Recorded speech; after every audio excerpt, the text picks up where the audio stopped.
Morning, you lovelies. I really hope that you are doing well. My name is Annie and I'm from the New England site, and we are back in the Psalms again today, looking at Psalm 7. So I read the Bible pretty slowly and also chronologically.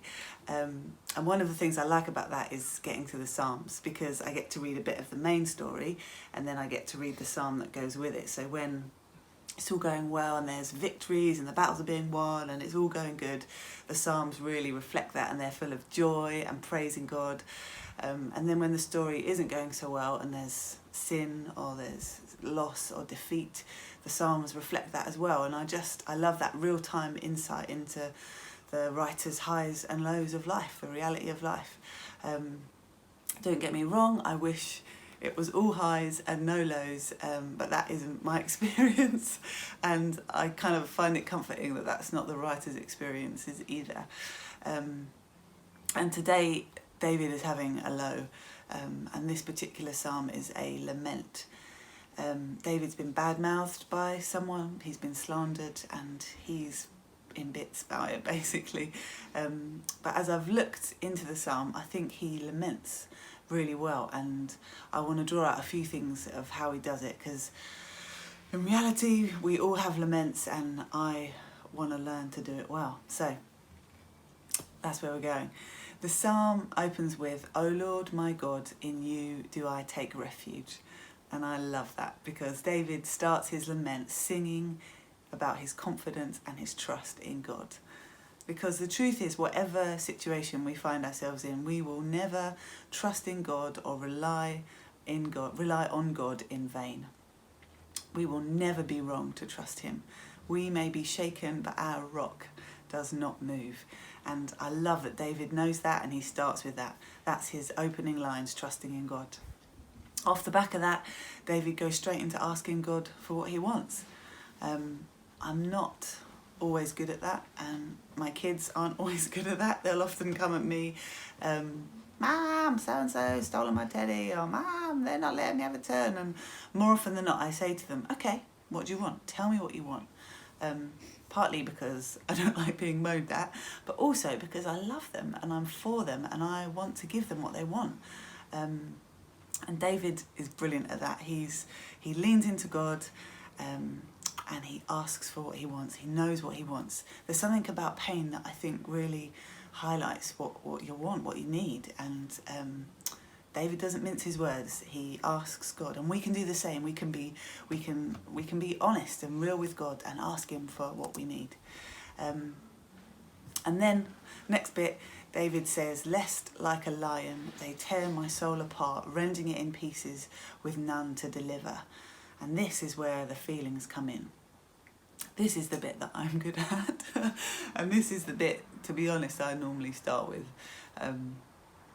And so I can read that line and find it kind of funny, because it seems almost too dramatic. Maybe that's because I get a bit dramatic when things don't go right. But I also can read that line and, if I'm honest, I've known that pain, that anguish, that feeling of this is going to tear my soul apart and I don't know if there'll be anything left. I love how honest David is. He doesn't shy away from pain, how much it hurts. He doesn't stop at, "I trust God," and he doesn't even stop at, "I trust God, and please can I have this."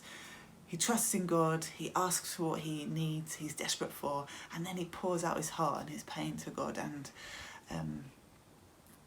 there's space for us to do that. So I want to ask today, what is your lament?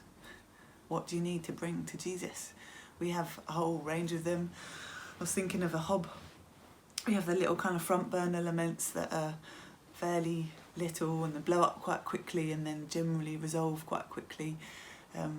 This argument, that thing at work, this parent fail, that kind of thing.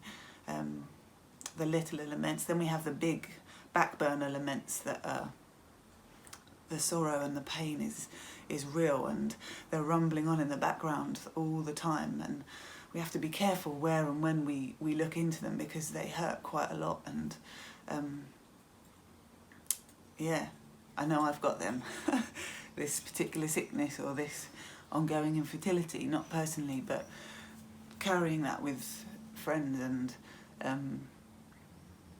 they're just the big back burner laments that, oh yeah, they hurt. And then you have the ones that I feel like they're the big explosion when everything just blows up and you are blown open with stuff that happens. Yeah, I haven't had many of them, but they're hard. And just the reality of pain in life, it hurts, but it's good to tell God that it hurts. So I don't know what your lament is today, but I want to encourage you to bring it to Jesus. Unanswered prayer, difficulty in marriage, work, fear of the future, injustice, whatever it is, bring it to Jesus. And just to finish off, thankfully David doesn't finish in the pain of his lament. The last line of the psalm is, I will give to the Lord thanks due to his righteousness, and I will sing praise to the name of the Lord Most High. And I love that David's opening and closing lines speak of his trust in God. His closing confidence is in God's righteousness. It's like, pardon me, it's like a lament sandwich. And that will be the bit that you remember. But whatever our lament is, God is righteous. He is most high, and we can give thanks to him because his righteous plans and purposes will prevail, and that can be our confidence, whatever our sorrow, whatever our lament is. So I want to encourage you, bring it to Jesus, however big or small it is.